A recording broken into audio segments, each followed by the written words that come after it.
अस्सलामुअलैकुम। मेरे चैनल नानी अम्मा की कहानियां में आप सबको खुशामदीद। हम छोटे हों या बड़े, नानी अम्मा की कहानियां सुनना तो सभी को पसंद है ना। अगर आप भी नानी अम्मा की मीठी मीठी कहानियों से लुत्फानंदोज होना चाहते हैं तो अभी मेरे चैनल को सब्सक्राइब करें, बेल नोटिफिकेशन को भी ऑन कर दें ताकि आपको मिल सके वीडियो अपडेट्स। तो आज की नानी अम्मा की कहानी है मुल्क फारिस का बादशाह और दरवेश फकीर। बहुत अरसा गुजरा मुल्क फारिस पर एक दलेर और बहादुर बादशाह हुकूमत करता था जिसका नाम जमरोज था। जमरोज को बचपन से ही खुशबुओं से बहुत लगाव था। उसकी अलमारी में तरह तरह के खुशबूदार इत्र हर वक्त सजे रहते थे। उसकी ख्वाबगाह संदल की खुशबूदार लकड़ी से बनाई गई थी जिसकी धीमी धीमी फरहत बख्श खुशबू जमरोज के नथनों में सिमटती रहती थी। उसके गुसलखानों तक में खुशबू बसी रहती थी।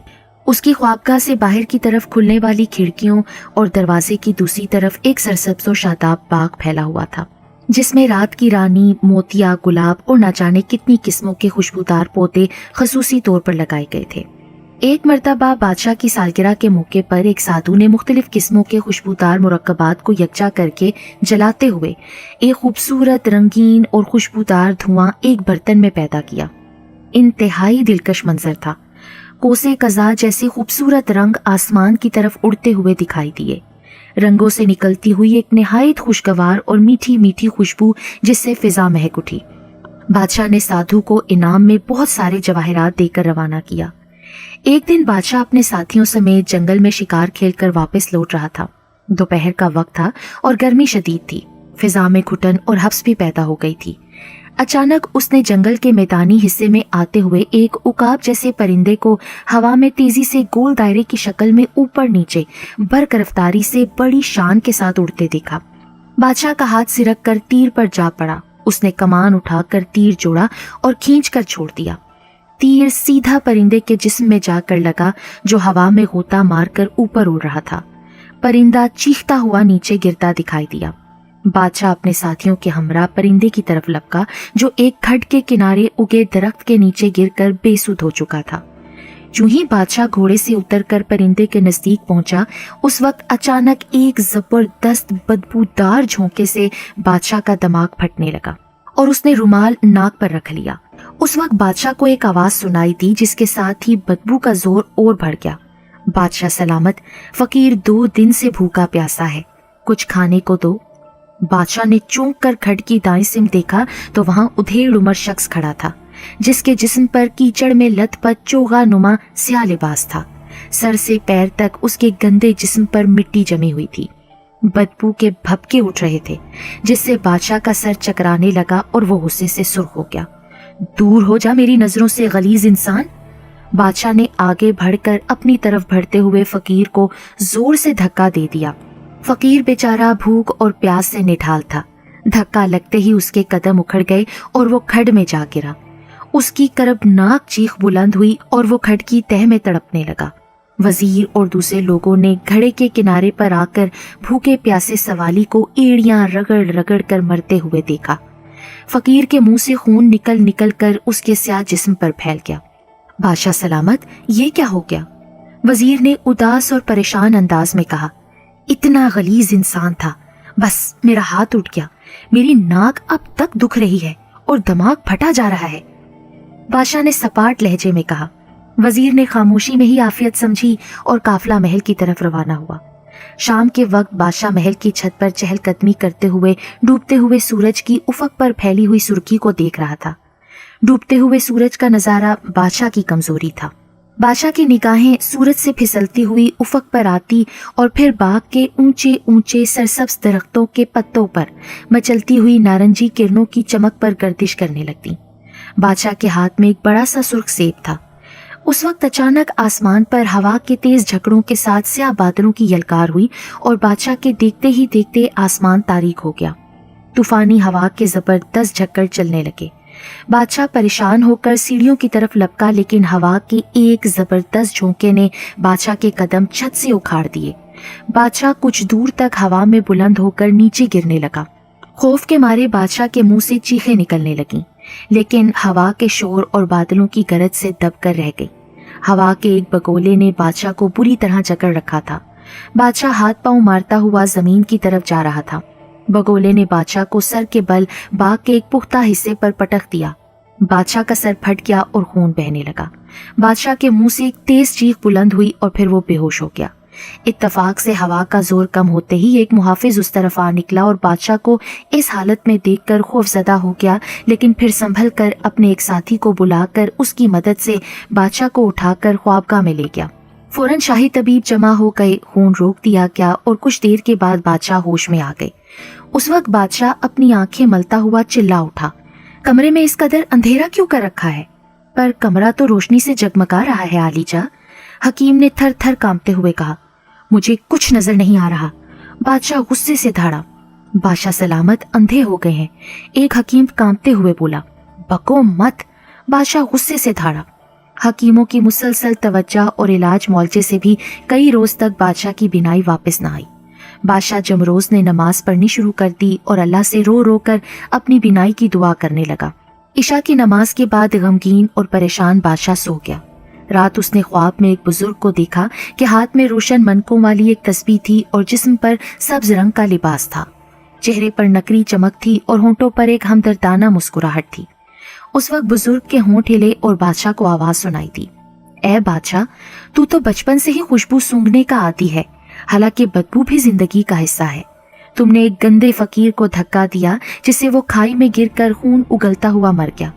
कुदरत बड़ी गजबनाक है। वो फकीर भूखा और प्यासा था। बादशाह की हैसियत से तुम्हारा फर्ज था कि तुम सवाल करने वाले की जायज जरूरत पूरी करो, ना कि बदबू से घबरा कर हाथ चलाओ। वो एक इबादत गुजार दरवेश फकीर था। उसके दोनों हाथ एक हादसे में कट गए थे, लिहाजा उसे खाने पीने और सफाई तक में दुश्वारी पेश आती थी। तुमसे सवाल करने से पहले वो एक कीचड़ की गंदी नाली में भूख और प्यास से निढाल होकर गिर पड़ा था। बुजुर्ग यहाँ तक कहकर खामोश हो गए। मोहतरम बुजुर्ग, अब इस गलती का मैं अजाला कैसे करूं? बादशाह जमरोज ने इल्तजा की, इसका हल ये है कि तुम महल से जनूब की तरफ सफर करो। रास्ते में तुम्हें कुछ दुश्वारियां पेश आएंगी, लेकिन तुम हिम्मत से काम लेकर उनसे बच निकलना। फिर तुम्हारे सामने कब्रिस्तान होगा। तुम कब्रिस्तान में दाखिल हो जाओगे। वहां एक कब्र के सरहाने एक गंदा और गलीज लिबास लटक रहा है। तुम्हें वो पहनना होगा। तुम जैसे ही कब्रिस्तान तक पहुंचोगे तुम्हें अपनी आंखों से सब कुछ दिखाई देगा। फिर उस लिबास को पहनकर हमेशा के लिए तुम्हारी बीनाई वापस आ जाएगी। लेकिन अगर तुमने वो लिबास ना पहना तो हमेशा के लिए अंधे हो जाओगे। यहाँ तक कहकर बुजुर्ग गायब हो गए। सुबह बादशाह घोड़े पर सवार होकर जनूब की सिमत रवाना हो गया। बादशाह अपने तरबियत याफ्ता घोड़े पर बर्क रफ्तारी से 2 दिन तक सफर करता रहा। रात के वक्त घोड़ा उसे किसी महफूज जगह उतार देता और बादशाह नींद पूरी कर लेता। तीसरे रोज सफर करते हुए बादशाह के सामने एक वसीओ अरीज दरिया आ गया। जनूब की तरफ उसने इतना लंबा सफर कभी तय नहीं किया था। सामने हायल दरिया देखकर घोड़ा बतदरीज आस्ता होकर रुक गया। फिर उस वक्त अचानक दरिया की पुरसकून सतह पर हलचल पैदा हुई। पानी की मोजें सरसराहट के साथ बिखरने लगी। घोड़ा अभी अपने मालिक को मखसूस हिनहिनाहट से पानी का इशारा दे ही रहा था कि यकायक पानी की एक मौज दरिया से उड़कर बादशाह के ऊपर आकर बरस गई। बादशाह पानी के वजूद से आगाह हो गया। फिर वो घोड़े से उतर आया और कुछ देर खड़ा सोचता रहा। फिर उसने टहलकर एक लंबी सारी शाख तलाश कर ली और उसे दरिया के पानी में डुबोकर पानी की गहराई का जायजा लिया। पानी की गहराई 4 फुट थी। घोड़ा बखूबी पानी में चल सकता था। चुनाचे बादशाह पानी में कूद गया और तेजी से तैरने लगा। बादशाह अपनी तमाम तर महारत के साथ तैरता चला गया, लेकिन दरिया काफी लंबा चौड़ा था। उसकी सांस फूल गई, बाजू शल हो गए और सांस सीने से अटकने लगी। उसने फिर हिम्मत न हारी और थकन से चूर जिस्म के साथ तैरता चला गया जब तक उसके जिस्म में दमखम था। जब उसके हाथ पांव मफलूज हो गए तो अचानक लकड़ी का तख्ता उसके सामने आ गया। बादशाह हाथ से लकड़ी टटोल कर उस पर सवार हो गया। कुछ देर के बाद तख्ता किनारे पर जाकर रुक गया और बादशाह खुश्की पर जा पहुंचा।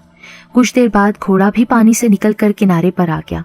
अब दोबारा सफर शुरू हो गया। चलते चलते अचानक चटियल मैदान में आसमान पर स्याह चादर की शक्ल में गहरे स्याह बादल फैलने लगे और इलाका तारीकी की लपेट में आ गया। तेज हवा चलने लगी और मूसलाधार बारिश बरसने लगी।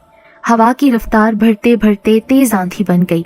बादशाह को घोड़े पर सफर करना दुश्वार हो गया।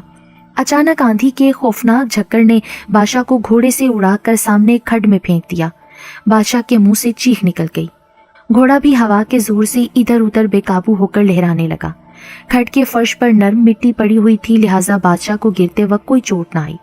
उस वक्त हवा का जोर टूट गया और घोड़ा अपने मालिक को तलाश करता हुआ खट के किनारे आकर रुक गया।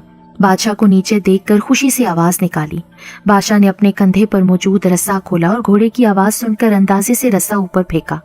घोड़ा जो इस करतब का माहिर था, उसने रस्सा मुंह में दबा लिया। उधर बादशाह ने खड की तह में मौजूद उभरे हुए एक पत्थर को टटोलकर रस्सा उसके साथ बांध दिया और अपनी महारत के बलबूते पर ऊपर चढ़ने लगा। ताकतवर घोड़े ने मजबूती से रस्सा मुंह में दबाए रखा। बादशाह ऊपर आ गया। कुछ देर बाद फिर सफर शुरू हो गया। 2 घंटे के सफर के बाद घोड़ा एक पहाड़ के बिल्कुल सामने आकर रुक गया, जिसने सामने का तमाम रास्ता रोक दिया था। बादशाह ने नीचे उतरकर पहाड़ का जायजा लिया और समझ गया कि आगे का रास्ता मजबूत है, ऊपर चढ़ना ही पड़ेगा। पहाड़ ऐसा था कि बादशाह को अकेले ही ऊपर जाना था। ऐसी चढ़ाई का उसे काफी तजर्बा था। बादशाह ने घोड़े को प्यार से थपथपाया और फिर जल्दी एक तरफ होकर पहाड़ पर जगह टटोलकर एहतियात से ऊपर चढ़ने लगा। अभी बादशाह ने हाँफते हुए महारत और फुर्ती के साथ आधा ही रास्ता तय किया था कि अचानक ऊपर से एक भारी पत्थर के लड़कने की आवाज आई। बादशाह चौंक कर रुक गया। उस वक्त बादशाह ने हाजिर दिमागी से काम लेते हुए अपने पैरों के पास एक छोटा सा गोल पत्थर उठाकर सामने उछाल फेंका। छोटा पत्थर बड़े पत्थर से टकराया और धमाका सा फिजा में पैदा हुआ। इस तरह बादशाह को पत्थर की जद से बचने का मौका मिल गया, क्योंकि बादशाह को अंदाजा हो गया था कि पत्थर ठीक उसी जगह आ रहा है जहां बादशाह खड़ा है। पत्थर गड़गड़ाहट की आवाज के साथ नशेब में लड़क रहा था। फिर कुछ दूर चिपका हुआ बादशाह दोबारा ऊपर चढ़ने लगा। फूली हुई सांस और जिस्म पर खराशों के साथ बादशाह पहाड़ के ऊपर हमवार सतह पर पहुंच गया। सांस दुरुस्त करने के बाद बादशाह चलने लगा। पहाड़ के दूसरे किनारे से उतराई का सफर शुरू हो गया। यहाँ भी बादशाह की महारत काम आ गई और वो सही सलामत नीचे उतरने में कामयाब हो गया। उस वक्त बादशाह के सामने एक पुराना कब्रिस्तान था। उसी लम्हे बादशाह की बिनाई वापस आ गई। फिर उसने आंखें फाड़ फाड़ कर अपने आप को और सामने कब्रिस्तान को देखा, जहां एक बड़ी कब्र के सरहाने एक गंदा और गलीज लिबास लटक रहा था, जिससे बदबू के जबरदस्त भभके उसकी तरफ आ रहे थे। बादशाह ने नाक पर हाथ रखते हुए एक कदम आगे बढ़ाया और फिर खौफजदा होकर रुक गया। उसने इस कदर बदबू जिंदगी में कभी नहीं सूंघी थी। उसकी नाक सूजकर सुर्ख होने लगी। सांस सीने में घुटन की वजह से अटकने लगा। आंखों से पानी बहने लगा। बादशाह लड़खड़ा गया और जमीन पर बैठता चला गया। उसके लिए आगे बढ़ना दुश्वार था। उसी वक्त बुजुर्ग के अल्फाज उसके दिमाग में गूंजने लगे। वो हिम्मत करके उठ खड़ा हुआ और बदबू से बसी हुई फिजा में आगे बढ़ने लगा। उसके जिस्म के मसामों से ठंडा पसीना फूट रहा था और बदबूदार सांस से सीने में दर्द महसूस होने लगा। आंखें सुर्ख हो गईं। बादशाह गिरता पड़ता खौफजदा नजरों से लिबास को देखता हुआ करीब जा पहुंचा और लरसते हाथों और फटते हुए दिमाग के साथ लिबास उतार कर पहन लिया और फिर नाक से हाथ हटाता हुआ कुछ देर लड़खड़ाता रहा और फिर बेहोश हो गया। जब उसकी आंख खुली तो वो अपने आप को हल्का फुल्का महसूस करने लगा। उसे ऐसा मालूम हुआ जैसे अब वो बदबूदार माहौल का आदी बन गया है। उस वक्त अचानक उसकी आंखों के सामने रोशनी का एक झमाका सा हुआ और नूरानी चेहरा बुजुर्ग मुस्कुराते हुए नमूदार हुए और उसके गंदे लिबास की तरफ इशारा करते हुए कहने लगे, ये उस दरवेश फकीर का लिबास है जिसे तुमने धक्का देकर खड्ड में गिरा दिया था। मुझे मराकबे के दौरान हुक्म खुदाबंदी मिला था कि इस तरह तुम्हारा इम्तिहान मुकम्मल किया जाए। अब तुम बदबू के आदी बन चुके हो, खुशबू ही की तरह। गौर से सुनो, कुरान का मौजू इंसानियत है और इंसानों के हजूम में इंसानियत की खुशबू को तलाश करने और अपने अंदर बसाने की कोशिश करो। सफाई, पाकीज़गी, खुशबुएं अपनी जगह, लेकिन अगर तुम दुनिया में फूल सूंघना चाहते हो तो खार पर चलने का हौसला भी पैदा करो। सिर्फ लज्जत और मुसर्रत में मसरूर होकर इंसानियत की तजलील करना कानून खुदाबंदी के खिलाफ है, जिसकी सजा मिलती है। कायनात की सबसे बड़ी खुशबू इंसानियत की खुशबू है। बादशाह की हैसियत से तुम्हारा फर्ज था कि उस दरवेश फकीर के सवाल पर तुम उसके जिस्म और लिबास की गलाजत को नजरअंदाज करते हुए उसके लिए लिबास, खुराक और पानी का बंदोबस्त करते। कुदरत इंसान को दुनिया में मुख्तलिफ तरीकों से आजमाती है और पूरा उतरने पर दूसरी दुनिया में अब्दी राहत और मुसरत अता करती है। यहाँ तक कहकर बुजुर्ग खामोश हो गए। बादशाह ने बुजुर्ग का शुक्रिया अदा करते हुए कहा, आज मुझे एहसास हो गया है कि असल खुशबू इंसानियत की खुशबू है। मैं इस लिबास को अपनी आजमाइश और इम्तिहान की निशानी के तौर पर हमेशा संभाल कर रखूंगा। उसी वक्त बुजुर्ग गायब हो गए और बादशाह ने एक होशरुबा मंजर देखा। कब्रिस्तान बादशाह की नजरों से ओझल हो चुका था और बुलंद पहाड़ देखते ही देखते हवा में तहलील हो गया। उस वक्त उसने हैरत ज़दा नजरों से देखा उसका वफादार और तरबियत याफ्ता घोड़ा दौड़ता हुआ उसकी तरफ आ रहा था। बादशाह की आंखों में आंसू आ गए। वो अपने किए पर नादिम था, उसे अपनी गलती का एहसास हो गया था। इसके साथ ही उसने सबक सीखा और अपनी बीनाई हमेशा के लिए हासिल कर ली।